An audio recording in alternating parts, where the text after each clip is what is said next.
something we talk a lot about down here is patriotism. This is a very patriotic part of the country, and yet patriotism has sort of feels politicized in this moment.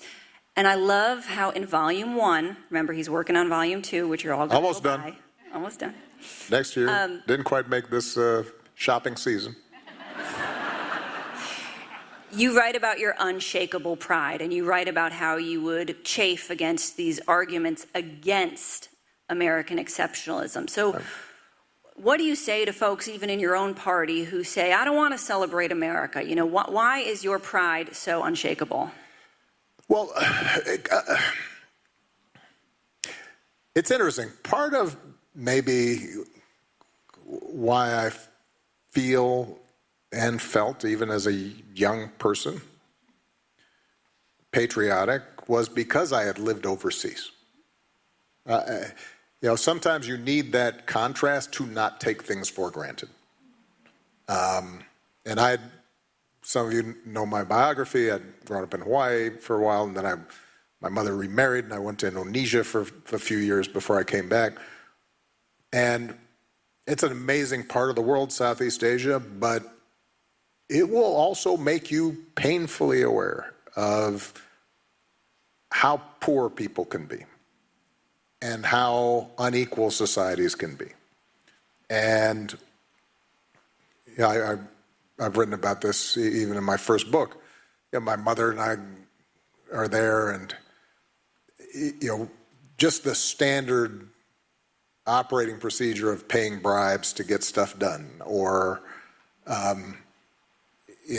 people hiding if they had a refrigerator because they didn't want anybody to know so that they wouldn't have to pay taxes on it. And if you wanted to start a business, you had to, pay somebody off or hire somebody's cousin. And so what I always understood was that for all our flaws, the idea of America was powerful. And it was the reason why it was a magnet for people from other parts of the world to come here. And I think the reason I think patriotism got politicized is that both the left and the right sometimes got confused in thinking that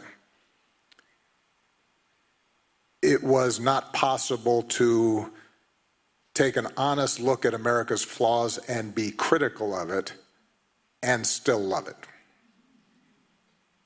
And that's a mistake, right? It is a great expression of love for this country to say that we have not always been perfect. And the reason we have kept getting better is because we had a bunch of people who said, this isn't as good as we can be. But the ideals were there. That was the North Star that pointed us in that direction. And that's the exceptionalism of America. There have been empires of every sort on every continent that have had the biggest armies or had the most money or built the biggest monuments, and it's bounced around from Egypt to Greece to China. That's not unique to America. Their empires have risen and fallen. You know what's been pretty unique is this idea that you get a bunch of people from every corner of the planet who don't look alike, don't worship exactly the same way to their God, and don't even, don't eat the same foods, don't have the same last names, but somehow they're all working together and they can figure out how to make this place their own and live together and create something that hasn't been there before. That's That's what makes this country exceptional. And so I think it's fair to say that my view of patriotism is different from our current president's. But it's also different from some critics on the left of America who tend to ascribe every problem in the world as something America did. Well, that's not accurate either. Yeah, we've made mistakes, but people sometimes ask me what surprised me most when I became president. It wasn't the workload or,